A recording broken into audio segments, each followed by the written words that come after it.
If you can think critically and do grade school math, you can understand finance. Here are the two most important ideas in all of entrepreneurial finance. Cash is life, and growth eats cash. Let's make it simple. Here's a lemonade stand. The lemonade stand's cash cycle looks something like this. You buy lemon sugar and water, mix the lemonade, set up a stand, hopefully you sell some to your customers, collect the cash from those customers, you use the cash to pay your bills, and God willing, you take the leftover cash and you start the cycle all over again. In every step, you're either creating cash or using cash, and the only thing that can stop this cycle is running out of cash. Finance answers three basic questions. First, where did the cash come from? Well, in the lemonade stand, the startup cash probably came from a loan from mom and dad or from the founder's piggy bank. Theoretically, they could have sold shares in the lemonade stand, but I kind of doubt it. The second question, what stuff did we buy with the cash to be in the business? This is pretty easy. Lemons, sugar, water, and maybe even cups and pitchers. It's important to note that this list is the things you own, not the things you rent, and certainly not people. Third question, what happens when we sell our product? Let's say we charge $1 for each glass just to keep it simple.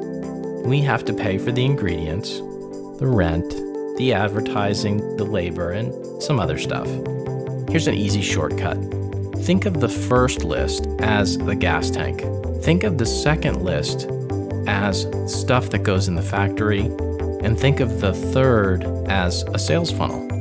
Now, because the people who made up finance are really detail-oriented, they want you to always keep close track of every single penny that goes into that gas tank. So what they do is they force you to keep that gas tank equal to the stuff in the factory, so you account for every penny. There are just three more things to know, and they're really easy. First, there's a gas cap on the gas tank.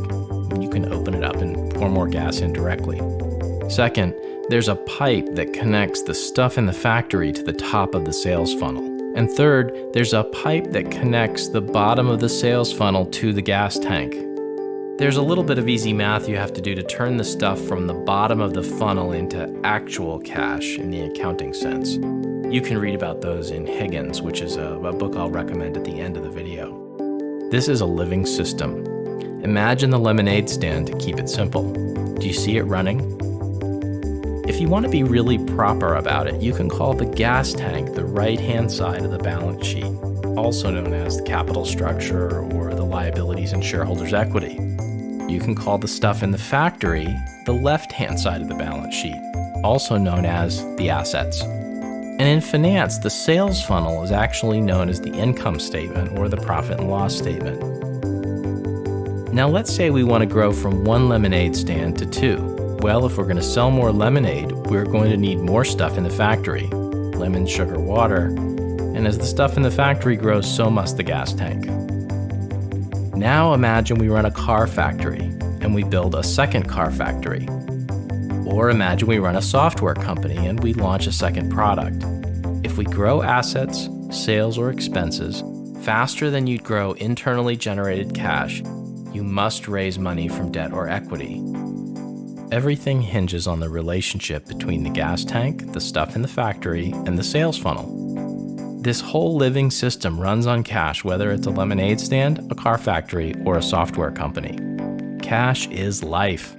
You can draw the metabolism for any business using these same basic tools. Growth eats cash. Remember it.